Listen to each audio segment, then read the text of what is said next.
সকলোকে স্বাগতম জনাইছো এইবাৰ ৰাজ্যত চলিব এটা পুনৰ উচ্ছেদ অভিযান এইবাৰ ধুবুৰীত চলিব সৰ্ববৃহৎ উচ্ছেদ অভিযান আলমগঞ্জ জিলা প্ৰশাসনৰ নেতৃত্বত যিকোনো মুহূৰ্ততে ধুবুৰীত চলিব এটা উচ্ছেদ অভিযান গোৱালপাৰা লখিমপুৰৰ পিছতে ধুবুৰীৰ 4000 বিঘা ভূমিৰ এটা চলিব প্ৰশাসনৰ সৰ্ববৃহৎ উচ্ছেদ অভিযান জনাইছো সবিশেষ এই মুহূৰ্তত জনাইছো আপোনালোকক পুনৰ এইবাৰ 4000 বিঘা ভূমিত চলিব প্ৰশাসনৰ বুলডোজাৰ পুনৰ ৰাজ্যত চলিব সৰ্ববৃহৎ উচ্ছেদ অভিযান এইবাৰ ধুবুৰীৰ 4000 বিঘা ভূমিত চলিব বৃহৎ উচ্ছেদ যিকোনো মুহূৰ্ততে ধুবুৰীত চলিব প্ৰশাসনৰ বুলডোজাৰ গোৱালপাৰা লখিমপুৰৰ পিছত ধুবুৰীত হ'ব ৰাজ্যৰ সৰ্ববৃহৎ উচ্ছেদ অভিযান আলমগঞ্জ জিলা প্ৰশাসনৰ নেতৃত্বত চলিব এই উচ্ছেদ অভিযান 4000 বিঘা ভূমিত একেলগতে চলিব প্ৰশাসনৰ বৃহৎ উচ্ছেদ অভিযান অসম চৰকাৰৰ বৃহৎ প্ৰকল্প নিৰ্মাণৰ বাবে এই প্ৰশাসনে চলাব এই উচ্ছেদ অভিযান আৰু এই উচ্ছেদৰ জাননী জাৰি কৰাৰ পিছতে এতিয়া অঞ্চলটোৰ ৰাইজৰ মাজত আতংকময় পৰিস্থিতিৰ সৃষ্টি হৈছে যেটো উচ্ছেদক লৈ এতিয়া কঠোৰ হৈ পৰিছে ৰাজ্য চৰকাৰ পুনৰ এবাৰ চলিব 4000 বিঘা ভূমিত প্ৰশাসনৰ বুলডোজাৰ পুনৰ ৰাজ্যত চলিব এতিয়া সৰ্ববৃহৎ উচ্ছেদ অভিযান এইবাৰ ধুবুৰীৰ 4000 বিঘা ভূমিত চলিব প্ৰশাসনৰ বৃহৎ উচ্ছেদ অভিযান যিকোনো মুহূৰ্ততে এতিয়া ধুবুৰীত চলিব পাৰে প্ৰশাসনৰ বুলডোজাৰ গোৱালপাৰা লখিমপুৰৰ পিছত ধুবুৰীত হ'ব এতিয়া ৰাজ্যৰ সৰ্ববৃহৎ উচ্ছেদ অভিযান আলমগঞ্জ জিলা প্ৰশাসনৰ নেতৃত্বত চলিব এই উচ্ছেদ অভিযান 4000 বিঘা ভূমিত একেলগতে চলাব প্ৰশাসনে উচ্ছেদ অভিযান অসম চৰকাৰৰ বৃহৎ প্ৰকল্প নিৰ্মাণৰ বাবে এতিয়া প্ৰশাসনে চলাব এই উচ্ছেদ অভিযান উচ্ছেদৰ জাননী জাৰি কৰাৰ পিছতে এতিয়া অঞ্চলটোৰ ৰাইজৰ মাজত আতংকই বিৰাজ কৰিছে যেটো ধুবুৰী চলিব এতিয়া প্ৰশাসনৰ উচ্ছেদ অভিযান পুনৰ ৰাজ্যত চলিব বৃহৎ সৰ্ববৃহৎ উচ্ছেদ অভিযান এইবাৰ ধুবুৰীৰ 4000 বিঘা ভূমিত চলিব বৃহৎ উচ্ছেদ অভিযান অবৈধ বেদখলকাৰীৰ বিৰুদ্ধে এতিয়া কঠোৰ হৈ পৰিছে যেটো ৰাজ্য চৰকাৰ গোৱালপাৰা লখিমপুৰ পাছত এতিয়া ধুবুৰীৰ 4000 বিঘা ভূমিত চলাব প্ৰশাসনৰ সৰ্ববৃহৎ উচ্ছেদ অভিযান যিকোনো মুহূৰ্ততে ধুবুৰীত চলিব প্ৰশাসনৰ বুলডোজাৰ গোৱালপাৰা লখিমপুৰৰ পিছত ধুবুৰীত চলিব এতিয়া ৰাজ্যৰ সৰ্ববৃহৎ উচ্ছেদ অভিযান আলমগঞ্জ জিলা প্ৰশাসনৰ নেতৃত্বত চলিব এই সৰ্ববৃহৎ উচ্ছেদ অভিযান আৰু 4000 বিঘা ভূমিত একেলগতে চলাব প্ৰশাসনে উচ্ছেদ অভিযান অসম চৰকাৰৰ বৃহৎ প্ৰকল্প নিৰ্মাণৰ বাবে যেটো প্ৰশাসনে চলাব এই উচ্ছেদ অভিযান আৰু উচ্ছেদৰ জাননী জাৰি কৰাৰ পিছতে এতিয়া অঞ্চলটোৰ ৰাইজৰ মাজত আতংকময় পৰিস্থিতিৰ সৃষ্টি হৈছে যেটো পুনৰ ৰাজ্যত এতিয়া চলিব সৰ্ববৃহৎ উচ্ছেদ অভিযান এইবাৰ ধুবুৰীৰ 4000 বিঘা ভূমিত চলিব প্ৰশাসনৰ সৰ্ববৃহৎ উচ্ছেদ অভিযান যিকোনো মুহূৰ্ততে ধুবুৰীত এতিয়া চলিব প্ৰশাসনৰ বুলডোজাৰ গোৱালপাৰা লখিমপুৰ পিছতে ধুবুৰীত হ'ব এতিয়া ৰাজ্যৰ সৰ্ববৃহৎ উচ্ছেদ অভিযান আলমগঞ্জ জিলা প্ৰশাসনৰ নেতৃত্বত চলিব এই উচ্ছেদ অভিযান 4000 বিঘা ভূমিত একেলগতে চলাব এতিয়া প্ৰশাসনে বৃহৎ উচ্ছেদ অভিযান অসম চৰকাৰৰ বৃহৎ প্ৰকল্প নিৰ্মাণৰ বাবে প্ৰশাসনে চলাব এই উচ্ছেদৰ জাননী জাৰি কৰাৰ পিছতে এতিয়া অঞ্চলটোৰ ৰাইজৰ মাজত আতংকই বিৰাজ কৰিছে সকলোৱে আতংকময় পৰিস্থিতি আচলতে সৃষ্টি হৈছে অঞ্চলটোৰ ৰাইজৰ মাজত কিয়নো যিকোনো মুহূৰ্ততে ধুবুৰীত এতিয়া চলিব প্ৰশাসনৰ বুলডোজাৰ ধুবুৰীৰ 4000 বিঘা ভূমিত চলিব প্ৰশাসনৰ সৰ্ববৃহৎ উচ্ছেদ অভিযান আলমগঞ্জ জিলা প্ৰশাসনৰ নেতৃত্বত চলিব এই সৰ্ববৃহৎ উচ্ছেদ অভিযান যেটো ৰাজ্যত অবৈধ বেদখলকাৰীৰ বিৰুদ্ধে আচলতে কঠোৰ হৈ পৰিছে এতিয়া ৰাজ্য চৰকাৰ লখিমপুৰ গোৱালপাৰাৰ পাছতে এতিয়া ধুবুৰীত 4000 বিঘা ভূমিত চলিব প্ৰশাসনৰ সৰ্ববৃহৎ উচ্ছেদ অভিযান যিকোনো মুহূৰ্ততে ধুবুৰীত চলিব পাৰে প্ৰশাসনৰ বুলডোজাৰ আলমগঞ্জ জিলা প্ৰশাসনৰ নেতৃত্বত চলিব এই উচ্ছেদ অভিযান 4000 বিঘা ভূমিত একেলগতে প্ৰশাসনে চলাব উচ্ছেদ অভিযান আৰু অসম চৰকাৰৰ বৃহৎ প্ৰকল্প নিৰ্মাণৰ বাবে এই প্ৰশাসনে চলাব উচ্ছেদ অভিযান উচ্ছেদৰ জাননী জাৰি কৰাৰ পিছতে এতিয়া অঞ্চলটোৰ ৰাইজৰ মাজত আতংকময় পৰিস্থিতিৰ সৃষ্টি কৰিছে আমাৰ সব মন্তব্য আছে সেই মন্তব্য আগবঢ়াইছো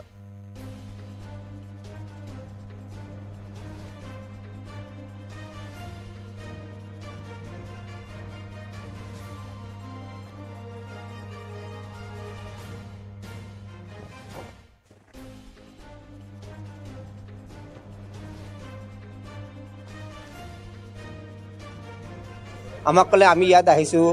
মত বিনিময়ৰ কাৰণে। তা আমাৰ আলমগীৰ জিপিৰ যিটো প্ৰেচিডেণ্ট এক্স প্ৰেচিডেণ্ট এখেতে প্ৰত্যেকজন ৰাইজক বুজাই দিলে যে আমাৰ ইয়াত মত বিনিময় কৰিব আহিছোঁ আমি মাটি দিওঁ নিদিওঁ সেইটো কথা নহয়, প্ৰথমতে আমি মত বিনিময় কৰিব আহিছোঁ। আমাৰ প্ৰেচিডেণ্ট ছাৰ বুজাই দিলে। তাৰপিছত মই ক'লোঁ ঠিকে আছে। তাৰপিছত মই ক'লোঁ ছাৰ আমাৰ এই ৰাইজৰ হকে মই ক'ব বিচাৰিছোঁ যে আমাৰ ৰাইজ যিখিনি আমাৰ ইয়াত ভূমিহীন মানুহ আছে, পাণবাৰী 7 পাৰ্ট 7 আলং পাৰ্ট 7, 9 চব ভূমিহীন মানুহ, লেণ্ডলেছ। তো এইবিলাকৰ আমি সিহঁতক মাটিৰ পাট্টা দিয়াৰ কাৰণে বা সিহঁতক ঘৰ মানে প্ৰজেক্টটো যিটো নকৰাৰ কাৰণে নিদিয়াৰ কাৰণে আমি অনুৰোধ জনাইছোঁ। তাৰপিছত দ্বিতীয় কথা হ'ল যে আমি যিটো প্ৰজেক্ট ইয়াত আৰম্ভ হ'ব সেই প্ৰজেক্টৰ বিষয়ে মই প্ৰত্যেকজন ৰাইজক কৈছোঁ যে প্ৰজেক্টটো আফটাৰ অল আপোনালোকৰ লাগে নে নালাগে। প্ৰত্যেকজন ৰাইজে আনএনিমাছলি সৰ্বসন্মতিক্ৰমে কৈছে নহয় আমাৰ প্ৰজেক্ট নালাগে। এইটো প্ৰজেক্টৰ নাম কোৱা নাই, কিন্তু মই থৰতে মই গম পাইছোঁ এইটো বিদ্যুৎ প্ৰকল্প হ'ব। কেইদিনমান আগতে যিটো আমাৰ পৰ্বতজৰা যিটো এই বিদ্যুৎ প্ৰকল্প লৈ কিনে যিটো হুলস্থুল হ'ল, আমাৰ বড়ো মানে জনজাতি মানুহে সিহঁতে কৈছে যে আমাক এই প্ৰকল্প নালাগে, আমি লেবাৰ কৰি খাম, আমি কাম কৰি খাম, আমাক এই প্ৰজেক্ট নালাগে। আৰু আমাৰ এই ধুবুৰী ডিষ্ট্ৰিক্টত এই প্ৰজেক্টটো লৈ আকৌ আহিছে ইয়াতে। মই ইয়াতে গম পাই আছোঁ যে আমাৰ ধুবুৰী জিলাৰ ৰাইজ এই মানুহবিলাক বহুত সহজ সৰল মানুহ। এই মানুহবিলাকে প্ৰতিবাদী কণ্ঠ নাই, প্ৰতিবাদ কৰিব নাজানে। আজি আমাৰ যিটো চাৰ্কেল বিষয়ে ক'লে যে আমি মত বিনিময়ৰ কাৰণে আহিছোঁ, কিন্তু লাষ্ট মুহূৰ্তত আমাৰ ডিচি ছাৰে যিটো কথা ক'লে যে মত বিনিময় নহয়, ইয়াত আমাৰ লেণ্ডলেছ যিবিলাক মানুহ আছে সেইবিলাক কথা নাহে। আমি যিবিলাক মানুহ পাট্টাদাৰ মানুহ সেই পাট্টাদাৰ মানুহবিলাকৰ কথা কৈ আছে। তা আপোনালোকৰ ইয়াত কাৰ কিমান বিঘা মাটি আছে চব মাটি আপোনালোক দিব লাগিব। তা আমি কৈছোঁ মানে মই পাৰ্চনেলি কৈছোঁ মই আলমগঞ্জ পাৰ ডাউন ঘৰ মোৰ মাটি মই নিদিওঁ, মই প্ৰকল্পত মোক এই প্ৰজেক্ট নালাগে মোক। যেতিয়া মই ৰাইজক ক'ব বিচাৰি আছোঁ তেতিয়া ডিচি মহোদয়ে মোক গালি দিছে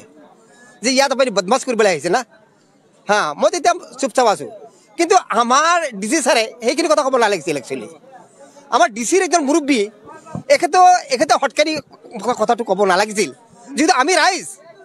সৰ্বসাধাৰণ ৰাইজ, আমি এই দেশৰ নাগৰিক, অসম দেশৰ নাগৰিক। আমাৰ এই নাগৰিক আমাৰ নিজৰ মাটিৰ পাট্টা আছে। আমাৰ মাটিৰ পাট্টা থকা সত্ত্বেও আমাক কৈ আছে যদি আপোনালোকে মাটি নিদিয়ে আপোনাৰ মাটি একুইজিশ্যন কৰিম আমি। এই কথাটো আমি বহুত দুখ পাইছোঁ। আমি কথাটো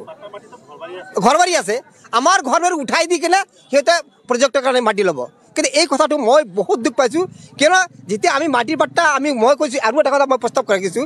যে আমাৰ সৰ্বসাধাৰণ ৰাইজে আমি সকলোৱে মিলি কিনে আমি আপোনাক এটা এপ্লিকেশ্যন দিম। তেতিয়া ডিচি ছাৰে কৈছে নহয় আপোনালোকে পাৰ্চনেলি দিব লাগিব। মই তেতিয়া সেই কথাটো ৰাইজক ক'ব বিচাৰিছোঁ যে আপোনালোকে ৰাইজে সকলোৱে মিলি কিনে এটা এপ্লিকেশ্যন দিয়ক। ডিচি ছাৰে কৈছে নহয় আপোনালোকে পাৰ্চনেল কথা আপুনি লিখি দিব। এতিয়া মই যে এতিয়া পাৰ্চনেলি লিখিব দিছে এপ্লিকেশ্যন, এতিয়া প্ৰত্যেকজন আমাৰ পাট্টাদাৰে যদি লিখি দিয়ে যে মাটি আমাৰ ঘৰ ৰাখি কিনে বা বাকী মাটি দিব লাগে, সিহঁতে নিজৰ এপ্লিকেশ্যন নিজে লিখি দিব। পাট্টাদাৰ হ'ল আপোনাৰ পাৰ্ট 4, পাৰ্ট 1, 2, 5, 6 ন। ইয়াত প্ৰায় 20-30 হাজাৰ মানুহ হ'ব আৰু ঘৰ প্ৰায় 2000 মানুহ হ'ব, 2000 বেছি হ'ব ঘৰ। এই মানুহখিনি ক'ত কি দেখিব চাওক। এই কথাটো প্ৰথমতে আমি এইটো ৰিকুৱেষ্ট কৰিছোঁ যে এই লেণ্ডলেছ মানুহবিলাকক মাটি পট্টা দিব লাগে। আমাৰ চক্ৰ বিষয়ে কৈছে যে হয় আমি ইয়াত কিবা এটা ব্যৱস্থা কৰিম আমি। কিন্তু ডিচি ছাৰৰ যিটো মানে কথাত আমি যিটো গম পালোঁ, ডিচি ছাৰে এই লেণ্ডলেছ যিবিলাক মানুহ পাহাৰ অঞ্চলত যিবিলাক মাটি আছে সেই মানুহৰ কথাই নাহে, ইয়াতে প্ৰশ্নই নাহে। এইবিলাক সিহঁতে মাটি ল'বই, সিহঁতে তেওঁ আমি জান যাব পাৰে, জীৱন যাব পাৰে, মৃত্যুত জীৱন থকালৈকে আমি এই মাটি কেতিয়াও এৰি নিদিওঁ। মই আজি ৰাতিপুৱা প্ৰায় 10টা বজাৰ পৰা আমাৰ প্ৰগ্ৰামটো আৰম্ভ হৈছে। প্ৰথমতে আমাৰ গৌৰীপুৰ চাৰ্কল বিষয়া চক্ৰ বিষয়াই আমাক ক'লে আমি ইয়াত আহিছোঁ মত বিনিময়ৰ কাৰণে। তা আমাৰ আলমগীৰ জিপিৰ যিটো প্ৰেচিডেণ্ট এক্স প্ৰেচিডেণ্ট এখেতে প্ৰত্যেকজন ৰাইজক বুজাই দিলে যে আমাৰ ইয়াত মত বিনিময় কৰিব আহিছোঁ আমি মাটি দিওঁ নিদিওঁ সেইটো কথা নহয়, প্ৰথমতে আমি মত বিনিময় কৰিব আহিছোঁ। আমাৰ প্ৰেচিডেণ্ট ছাৰে বুজাই দিলে। তাৰপিছত মই ক'লোঁ ঠিকে আছে। তাৰপিছত মই ক'লোঁ ছাৰ আমাৰ এই ৰাইজৰ হকে মই ক'ব বিচাৰিছোঁ যে আমাৰ ৰাইজ যিখিনি আমাৰ ইয়াতে ভূমিহীন মানুহ আছে পানবাৰী 7 পাৰ্ট 7 আলং পাৰ্ট 7 9 চব ভূমিহীন মানুহ লেণ্ডলেছ তো এইবিলাকৰ আমি সিহঁতক মাটিৰ পট্টা দিয়াৰ কাৰণে বা সিহঁতক ঘৰ মানে প্ৰজেক্টটো যিটো নকৰাৰ কাৰণে নিদিয়াৰ কাৰণে আমি অনুৰোধ জনাইছোঁ তাৰপিছত দ্বিতীয় কথা হ'ল যে আমি যিটো প্ৰজেক্ট ইয়াত আৰম্ভ হ'ব সেই প্ৰজেক্টৰ বিষয়ে মই প্ৰত্যেকজন ৰাইজক কৈছোঁ যে প্ৰজেক্টটো আফটাৰ আপোনালোকৰ লাগে নে নালাগে প্ৰত্যেকজন ৰাইজে আনএনিমাছলি সৰ্বসন্মতিক্ৰমে কৈছে নহয় আমাৰ প্ৰজেক্ট নালাগে এইটো প্ৰজেক্টৰ নাম কোৱা নাই কিন্তু মই থোৰতে মই গম পাইছোঁ এইটো বিদ্যুৎ প্ৰকল্প হ'ব কেইদিনমান আগতে যিটো আমাৰ পৰ্বতজৰা যিটো এই বিদ্যুৎ প্ৰকল্প লৈ কিনে যিটো হুলস্থুল হ'ল আমাৰ বড়ো মানে জনজাতি মানুহে সিহঁতে কৈছে যে আমাক এই প্ৰকল্প নালাগে আমাক আমি লেবাৰ কৰি খাম আমি কাম কৰি খাম আমাক প্ৰজেক্ট নালাগে আৰু আমাৰ এই ধুবুৰী ডিষ্ট্ৰিক্টত এই প্ৰজেক্টটো লৈ আকৌ আহিছে ইয়াতে মই ইয়াতে গম পাই আছোঁ যে আমাৰ ধুবুৰী জিলাৰ ৰাইজ এই মানুহবিলাক বহুত সহজ সৰল মানুহ এই মানুহবিলাকে প্ৰতিবাদী কণ্ঠ নাই প্ৰতিবাদ কৰিব নাজানে আজি আমাৰ যিটো চাৰ্কেল বিষয়ে ক'লে যে আমি মত বিনিময়ৰ কাৰণে আহিছোঁ কিন্তু লাষ্ট মুহূৰ্তত আমাৰ ডি চি ছাৰে যিটো কথা ক'লে যে মত বিনিময় নহয় ইয়াত আমাৰ লেণ্ডলেছ যিবিলাক মানুহ আছে সেইবিলাক কথা নাহে